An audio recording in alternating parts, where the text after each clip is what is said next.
사람 말로 다 용 못하네. 저 높고 높은 별을 넘어 이 낮고 낮은 땅 위에 죄범한 영혼 구하려 그 아들 보내사 화목제로 삼으시고 죄 용서하셨네. 하나님 크신 사랑은 증량 다 못하며 영원히 변치 않는 사랑 성도여 찬양하세.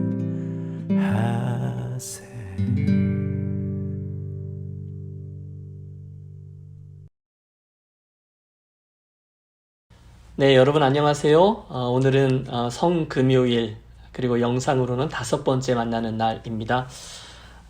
오늘 우리들이 만나려고 하는 그 제자는 아리마대 사람 요셉입니다. 사실 그에 대한 이야기가 그렇게 성경에 많이 나오지 않죠. 그런데 이제 예수님의 십자가 제일 마지막 순간에 그가 등장하고 있어요. 하지만 그 짧은 내용인데요. 충분히 우리들에게 필요한 정보를 주고 있죠. 오늘의 본문은 마가복음 15장 42절로 47절의 말씀입니다. 여러분 한번 화면을 봐주십시오. 이날은 준비일 곧 안식일 전날이므로 저물었을 때에 아리마대 사람 요셉이 와서 당돌이 빌라도에게 들어가 예수의 시체를 달라 하니 이 사람은 존경받는 공회원이요 하나님의 나라를 기다리는 자라. 빌라도는 예수께서 벌써 죽었을까 하고 이상히 여겨 백부장을 불러 죽은 자가 오래냐 묻고 백부장에게 알아본 후에 요셉에게 시체를 내주는지라. 요셉이 세마포를 사서 예수를 내려다가 그것으로 싸서 바위 속에 판 무덤에 넣어두고 돌을 굴려 무덤 문에 놓음에 막달라 마리아와 요새의 어머니 마리아가 예수 둔 곳을 보더라 라는 말씀입니다. 우리가 마가복음을 살피고 있지만 요한복음에 따르면 아리마대 사람 요셉은 분명히 예수님의 제자이지만 몰래 숨어서 예수를 믿던 은휘하던 제자였습니다. 자기가 예수님을 따르는 사람이라는 것을 알리지 않고 몰래 믿었다는 뜻이죠. 그런데 저가 예수님의 이 십자가 그 사건을 통과하면서 이제 바뀌고 있습니다. 용기를 내서 빌라도 총독에게 가서 예수님의 시신을 내어달라라고 말하죠. 마태복음은 그를 부자라고 이야기하고 있고요.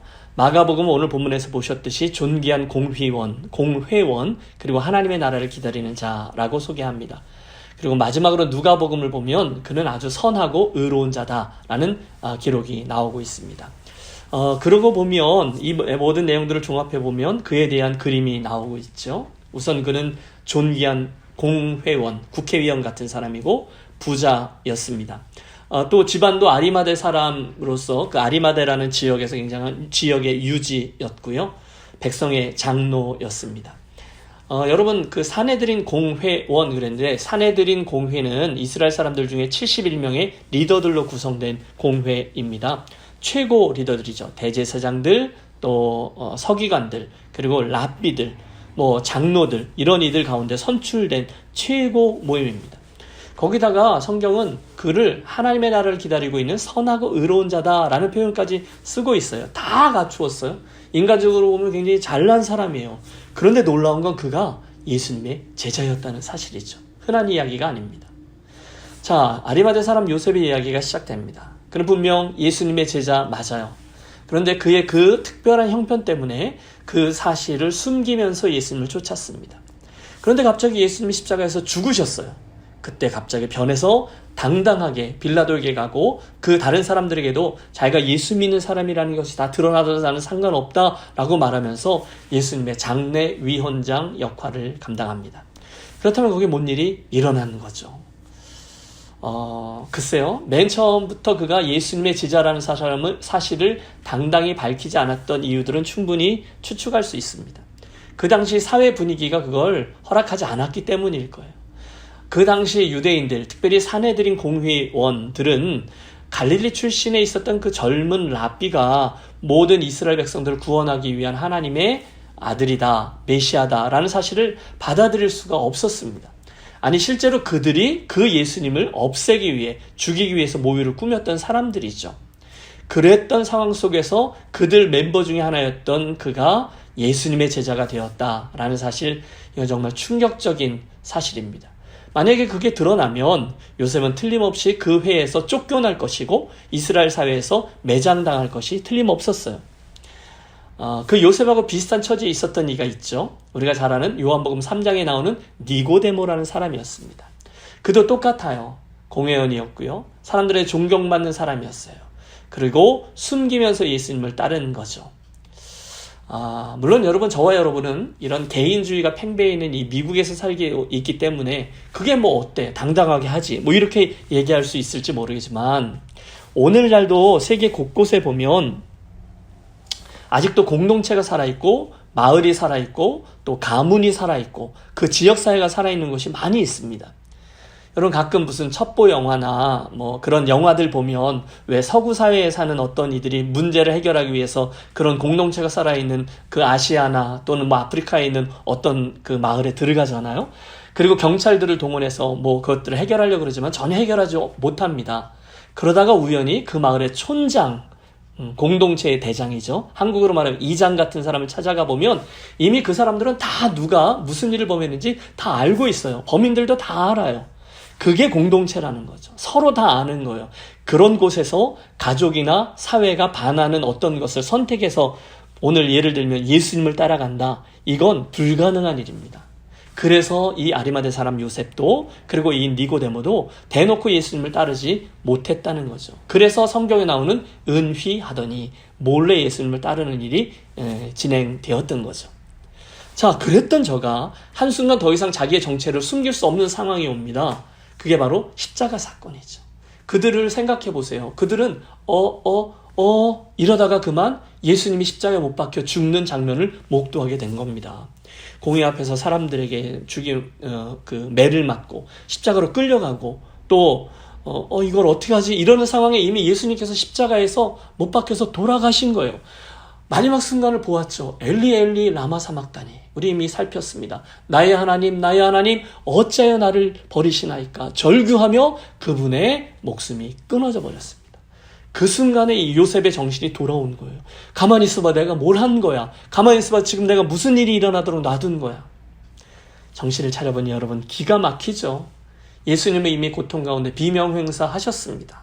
그리고 그분을 따르던 제자들, 특별히 남자들은 다 도망갔어요. 그 요한 외에는 몇 명의 여인들만 남아있는 거예요. 기가 막힌 거예요. 정말 한심한 형편 아닙니까? 바로 여기에서 아리마대 사람 요셉이 용기를 낸 겁니다. 이제 빌라도에게 가서 그 예수의 시신을 내어주십시오. 내가 장례를 치르겠습니다. 이렇게 말한 것이죠. 여러분 아시죠? 당시에는 좀 명망이 있고 또 재력이 있던 사람들은 미리 유대인들 가운데는 자기들의 무덤을 미리 준비해 놓았습니다. 부자들에게나 가능했던 일이죠. 요셉은 자기의 무덤을 예수님을 위해서 그 새 무덤을 내어놓은 거예요. 그리고 거기에 예수님을 모십니다. 그 여정에 그 또 한 명의 그 숨어있던 제자 니고데모도 몰약, 침향 이런 것들을 가지고 와서 함께 예수님을 장례 치르죠.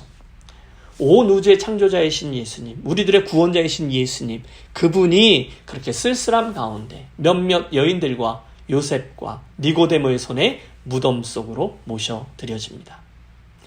자, 그런데 오늘 우리들의 관심은 여기 있습니다. 우리들의 관심을 조금만 더 슬로우 모션으로 그 장면을 따라가 보시죠. 이건 쉽지 않은 일이었어요. 그런 상황 속에서 예수님의 장례를 치른다는 것은 용기 내기도 쉽지 않았고요.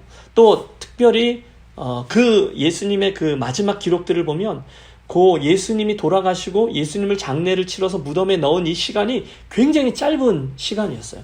한 3시간밖에 되지 않아요. 왜냐하면 안식일이 저녁 6시쯤 시작되거든요.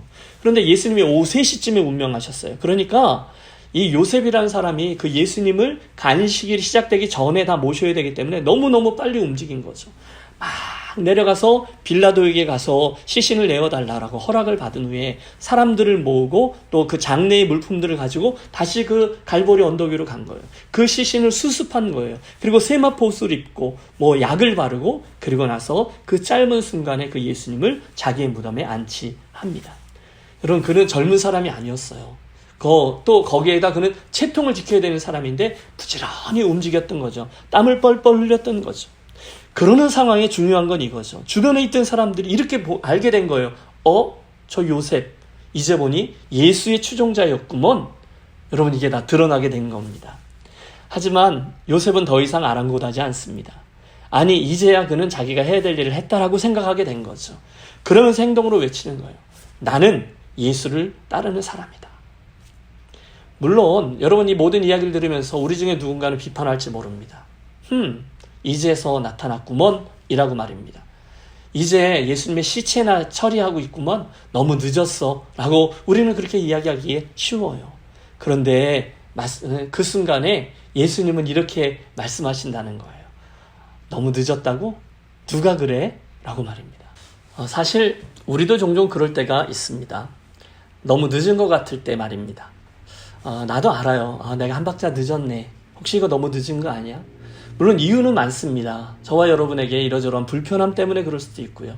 또는 다른 게 더 중요하다고 판단을 미스했기 때문에 딴 거 하다가 주님보다 다른 걸 먼저 챙기다가 그만 너무 늦어버린 것 같은 그런 느낌이 들 때가 있어요. 그날 그 요셉처럼 말입니다. 예수님을 따른다고? 그런데 기껏 한 게 예수님의 시체나 처리하고 말이야. 그런 느낌 말입니다. 그런데 주님은 괜찮다고 말씀하세요. 너무 늦은 섬김, 너무 늦은 헌신, 그런 건 없다는 거예요. 저는 이게 굉장히 은혜가 됩니다. 여러분, 어떻게 그걸 알 수 있나고요? 어떻게 하면, 무슨 생각을 하면 이게 너무 늦은 게 아니구나라고 생각할 수 있을까요? 보세요. 첫 번째로 우선 요셉이 자기 무덤에 예수님의 시신을 장사 지낸 일은 어떻게 보면 너무 늦은 것처럼 보이지만 사실 이건 구약에 나오는 이사야서 53장의 예언을 성취한 일이 되었습니다. 거기 보면 메시아가 부자의 묘실에 장사될 거다라는 예언의 말씀이 나와요. 그러니까 늦어 보이는 것처럼 보이는 요셉의 그 일 말입니다. 기껏해야 예수님을 따르는 자라 그랬지만 시체나 처리했던 그 일은 너무 늦은 헌신이 아니라 구약의 말씀이 성취되어지는 놀라운 통로가 되었다는 거예요. 또 있습니다. 요셉의 그 헌신과 섬김은요, 우리가 이번에 부활주의를 통과하는데 예수님의 부활이라는 역사적인 사실이 일어나는 거점이 되었어요. 영적인 거점이에요. 누구나 그 무덤을 주목하게 되죠. 누구의 무덤이죠? 요셉의 무덤이었다는 거예요. 얼마나 놀랍고 영광스러운 일인지 모릅니다. 결국 드리려는 말씀이 이겁니다. 오늘 저와 여러분이 예수님을 따르다가 드리게 되는 헌신 중에 혹시나 나는 늦었다, 혹시나 다른 사람은 늦었다라고 말할 만한 것들이 있을지 몰라요. 그런데 여러분, 상관하지 마십시오. 너무 늦었어, 뭘 이제 와서, 그러거나 말거나 여러분 생각났을 때 그때 헌신하는 거죠. 왜냐하면 너무 늦은 섬김과 헌신이라는 건 없는 거예요. 우리 주님이 말씀하실걸요? 누가 그래?